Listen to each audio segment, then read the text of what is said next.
Okay, I wanted to show you guys how I edit these videos really quick. Basically, I get done with the recording and then I just plug it into, I basically copy the file over to some directory.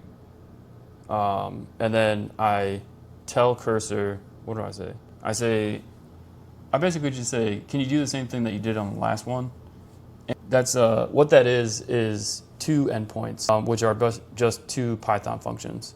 The first one gets the transcript from the video by extracting the audio and then using this local model called OpenAI Whisper Transcript or something. It's like I think it's a fork of the Whisper model that is a little bit more detailed in terms of, it's Whisper timestamp is the pip Python package. So then it runs and it has two functions that it's calling. The first one, and then the second function puts captions on the video, which you'll see right here, if it works. And basically I vibe coded these two. I know they're super simple and I did it in less than, a day or something. But here's what I was thinking. It's like I make the video, then you put it out, and then you add stuff onto that chain of that video over time. And basically add more functions every day onto that video file. And so one can get, transcript, etc. Which I know I've talked about this before, but I wanted to talk about it again. And I wanted to point out. Also, so I wanted to point out how one of my friends, I'm trying to figure out how much I want to say with.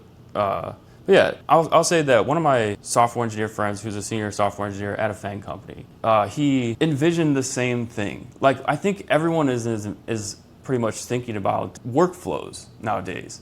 And one thing I will say about that is that I think, again, going back to what I was talking about yesterday with the top level design, again, that's why I'm kind of making these videos, because they can be used as prompts. And I know that's very meta for me to say that, because even this can be used as a prompt again. So I want more prompts out there. And one thing I think that is going to start happening is people are going to realize the value of their prompts and they're going to start selling prompts. Like, I think it's just a question of what's the best way to do that. But again, going back to the last video, which was, I know it was a pretty wild brain dump, but that's the kind of stuff that I think about just like on a day-to-day basis. It's like, I don't know, it's kind of wild, but what was I going to say? It's like, I don't know what's going to end up being the thing that works, but I think if I just keep working on stuff and getting the word out there about, so this just finished. But anyways, getting the word out there about all the stuff that I'm interested in and want to talk about with people, I think that I will find the right people who are interested in this stuff too. And even if it doesn't make sense to everyone, I think it will make sense to some people. That's why I just want to keep doing it. And so like I could sell this code, these functions, all the prompts that I use to make the video editor. And one thing I was thinking about selling is my prompts, but I literally am thinking that I want to try to just make art and sell that, but the art can be used as prompts in some way. And so that's why I like this video art, because you can express a lot of thoughts in it. This is like another brain dump. And I'm honestly, all I really want to show you guys was the what I do after the videos. And then I'll think of, so I could talk about what else I could add on to here. Like, what would you guys want to see added onto the chain of the videos? Like, like, I guess it depends on, I know a lot of people are going to be like, just add more editing or something, or like summaries or something like that. But I don't know. But also, maybe I should just add stuff on and see what you guys are interested in. But that's kind of why I want to talk about all the stuff that I'm interested in first, because then I'll get people that are actually wanting stuff added on that is at the, like, they understand kind of my authentic, I don't want to say goals or thoughts, but I just want to say like thoughts. Like, they understand where my headspace. And so if I get connected with that audience, then they will kind of give me feedback that I really value. And people that understand stuff like Markov processes and art and expression and consciousness and creativity, and also the risks of like, all the big problems in the world like climate change and AI and whatever, geopolitics and that kind of it's like really touchy stuff. Yeah, I'm just gonna keep making these videos, I guess, and always try to be doing stuff. Oh yeah, so this is kind of like a brain dump now. Another thing I'm thinking is I love making beats.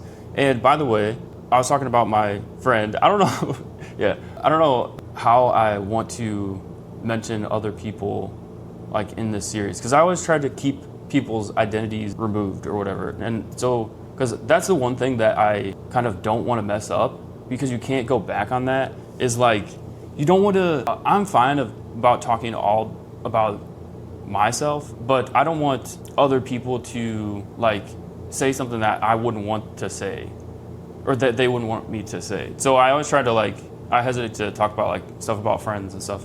But I will say that with some of my friends, we've been making beats, and yeah, I think I will have shared the beat already by now. But oh yeah, so that's this video that's getting extracted or processed. And yeah, okay, so we've been making beats. But okay, so I tried out an MCP, which was the Ableton MCP, and I guess I would say it wasn't as impressive as I thought it would be. Like, it does control Ableton, but I think the commands they're not dialed in, or they're just not, you can't ask something high level and then it does it like in a way that you really want. Not yet, right? But it'll probably get better. And again, like, this is what everyone's talking about, agents and stuff, MCP. What else did I want to say about that? Like, we both see, me and my friend saw the value in, hey, if you have MCP, you can program it, and then people will be, if they're not already, programming the generation of songs in Ableton or stems or whatever based on prompts. And so those prompts will have value. Who knows how that value will be shared. But I think that one of the things that I always argue is like, we should figure that out and do it in a way that works for everyone, because I think that'll be super important. And everyone can be a part of that.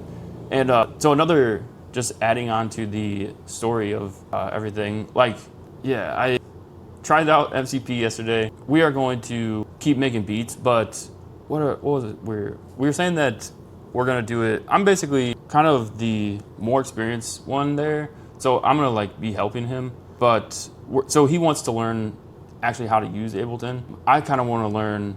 I just want to make beats first of all, and I want to. What do I want to do? I want to try out the MCP stuff. One of the things that he said was like, I was like, dude, yeah, you could like automate at least like templates of a beat or a song or whatever.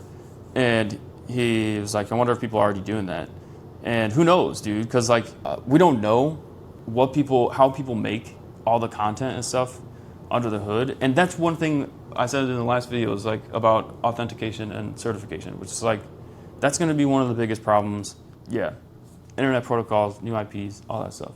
So last thing I'll say in this random brain dump is, what about the beat stuff? Yeah, that's what I've been doing. All right, this is, hope you guys like that one. Boom.